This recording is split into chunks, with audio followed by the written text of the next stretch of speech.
This is week 6, video 2. So I want to go ahead and cover what we're going to do for this short week. So you've got your folder, remember, so you click into your module 3, and under your week 6, which is Wednesday, March 8th through Sunday. So you're going to find a variety of items when you click into this folder. There's a couple of PowerPoints. There's a PowerPoint that covers the assignment sheet, and I'm going to let you go over that yourself. It's the same information that's in your assignment sheet. Then you've got your Introduction to Rhetorical Analysis PowerPoint, which I'll cover in this video. Then you've got a podcast link that you need to listen to for your virtual attendance assignment.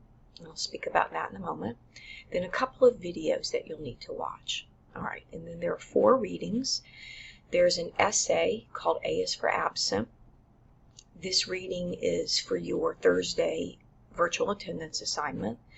There's a link to Little Seagull Chapter 9 on rhetorical analysis. There's a handout on understanding rhetorical analysis, which is lengthy and very informative. And then there's a handout on finding your main article, choosing your main article out of your 5 articles that you've already found. All right. So your objective for this week, your main objective, is to select your article. And your second objective is to begin to understand rhetorical analysis. So it's important that you post your selection at the discussion board forum. What I want you to do is post your citation of your article so that I can go and look at it. This post is due on Sunday, March 12th, but post as soon as you decide so I can review and give you the green light and say, yeah, that looks good. Not all of your articles are rhetorically written, so they don't all work really well for this assignment. So I want to just take a quick look. You have a second discussion board post this weekend for homework, so don't be confused. There are 2 discussion board homeworks. The second one is that helping you understand the concepts of ethos, logos, and pathos. And then your third homework this week is your virtual attendance assignment. That's going to be due Thursday, and it's explained below, and I'll get there. This assignment also begins to help you understand ethos, logos, and pathos, the rhetorical devices, to see how they work in order to convince a viewer or a reader. All right. So this week, you're going to review these 2 videos, my 2 videos. Then I want you to watch the other 2 linked videos. So watch this very short video. Well, it's 15 minutes long. Not too short, but not too long either, on rhetorical analysis. And then you want to watch a short 5-minute video on how to read a scholarly article. I know you say, well, that seems so silly, but it's a good article. It really does lay out some skills that you can learn and you can use in other classes. And then once you read that, you do this, then you need to start to choose your article and begin your active reading of your main essay. The video, How to Read a Scholarly Article, tells you what active reading is. I have the directions written here in red. This isn't for homework, but if you follow these directions and do an active reading of your main article, you will be so much ahead. You will feel so good about your article to be able to begin to analyze it. So Thursday, remember, this week your attendance assignment is due Thursday. You're going to do a few things. You're going to listen to that podcast episode on rhetorical analysis. You're going to read the essay, A is for Absent. Then you're going to go read the Little Seagull Chapter 9 on rhetorical analysis. Then you're going to go and write a journal that defines the rhetorical appeals, 1.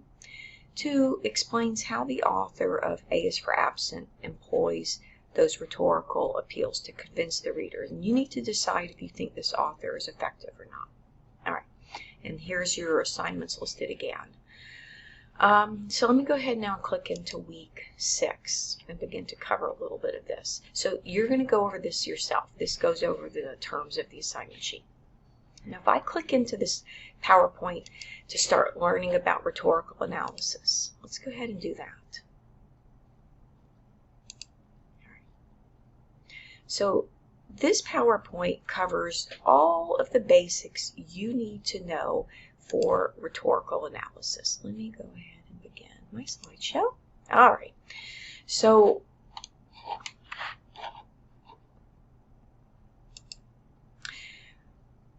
let's start with defining the two terms rhetorical and analysis. So rhetorical means related to or concerned with the art of rhetoric. Rhetoric is persuasive language. So if you say it's rhetorical, then it's concerned with persuasive language. And the word analysis means it's a detailed examination of the elements or structure of something. Therefore, if we put it together, rhetorical analysis is the detailed examination of the persuasive devices used by a writer. And to go and further define rhetoric, this is probably one of the most important terms you're going to learn, not just for this class, but for all classes, because this is going to help you really be a savvy reader. It helps you be a savvy consumer. If you can watch the news and understand, you go online and go to websites. If you understand what people are trying to do in terms of persuasion, you know, it's good to be skeptical and say, well, what is going on here?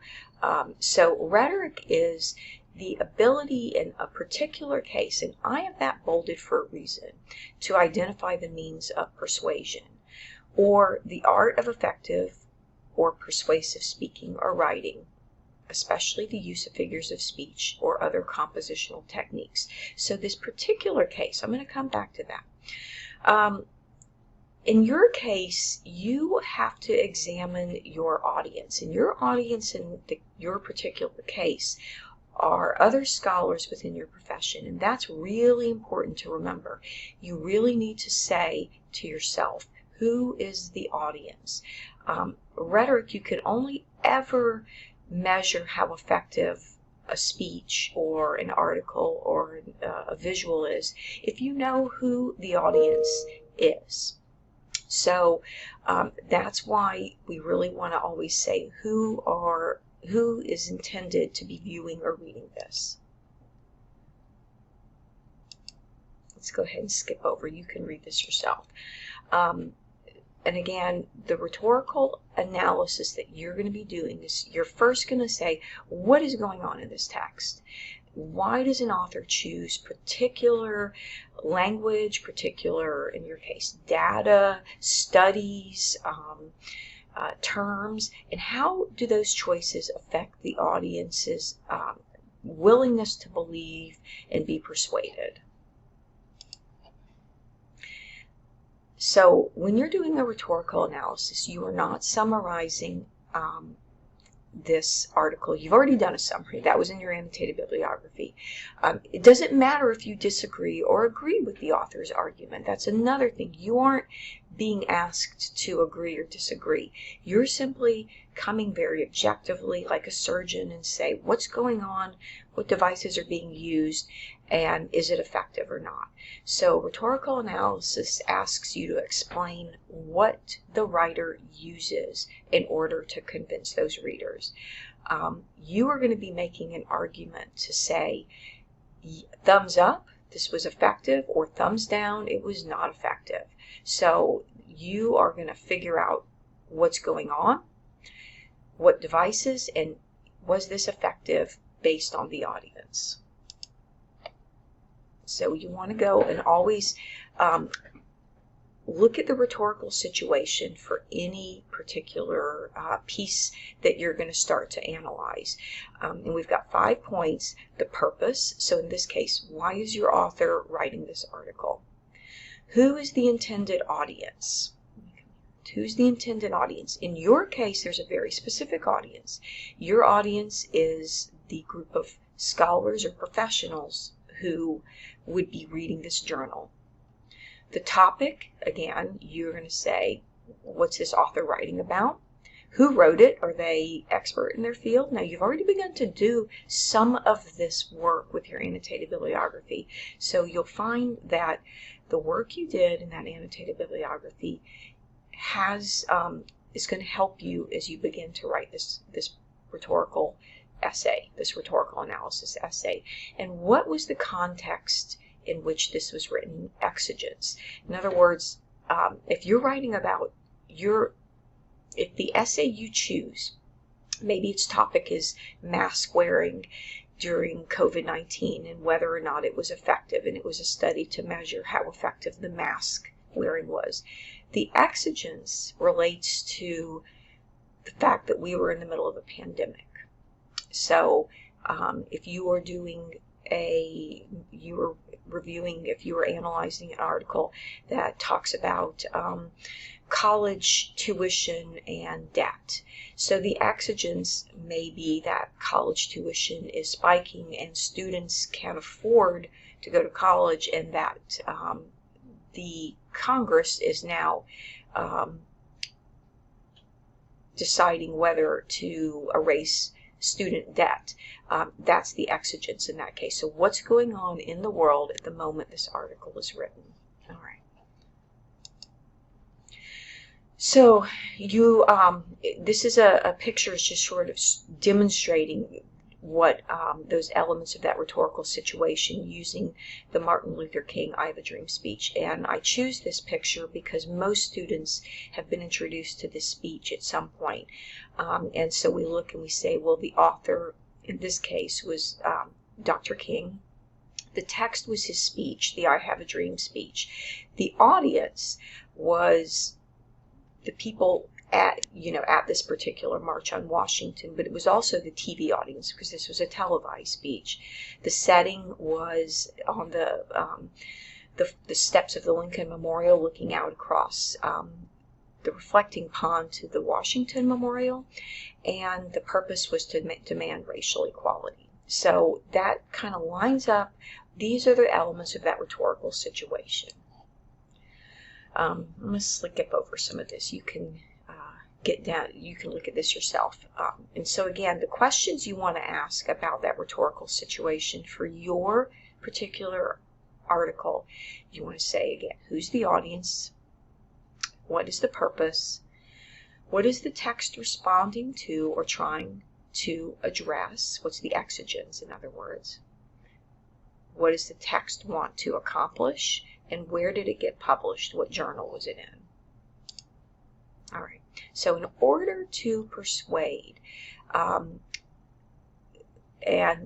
make an argument effective, a writer or a speaker or a creator of an image will appeal to 3 or 4 different elements.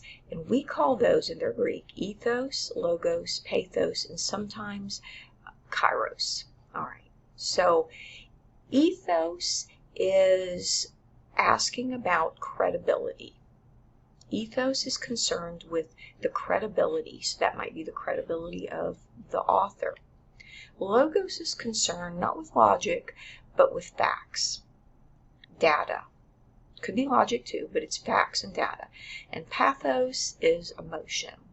Kairos is exigence. Again, it's the importance.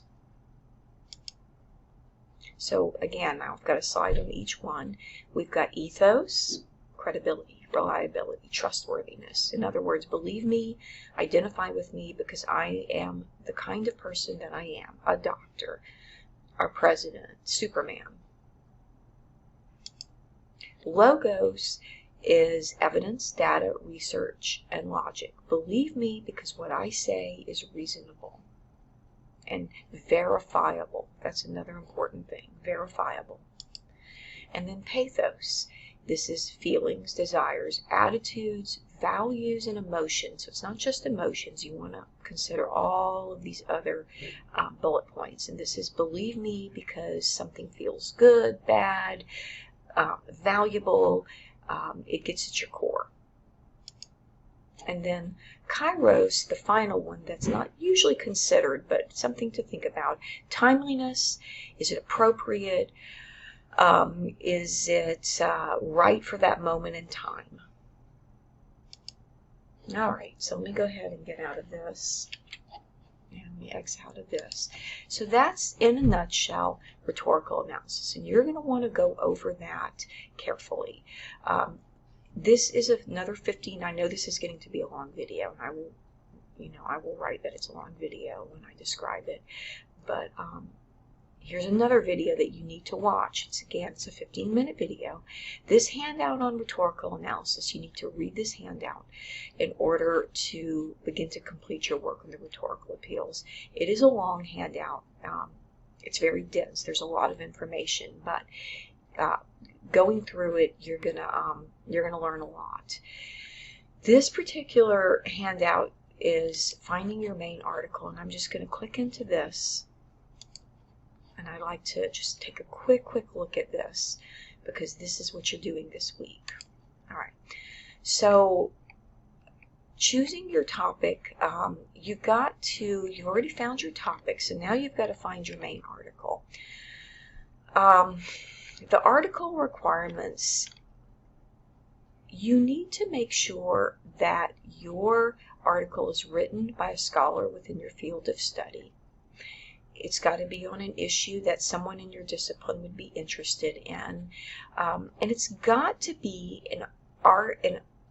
it's got to be a topic that is debatable. So it cannot just be a topic that presents facts and data and maybe the results of a study. It's got to be something that the author of your article is trying to convince the readers of something. So I want you to go ahead. Some of this information you've already done. You've already found your article, and you've already come up with it. So read through finding choosing this article. But the main thing that you want to really focus on is making sure that the article you choose from your one of 5 is a debatable issue. Because if it's not, you won't be able to do this assignment. This video is how to read a peer-reviewed article. It's 4 minutes long. I've written down the instructions, but I want you to watch it. This has got a lot of good information. It'll help you read your scholarly articles. Scholarly articles tend to be dense. So if you go through and follow these steps, you will be a step ahead. Here is your podcast link. Then here is your Chapter 9 from The Little Seagull. Here's your essay to read for your virtual assignment. And then here are your submission links. All right, I know this was a long video, but it's, a lot of information to be starting with. All right, good luck, and email me if you need anything.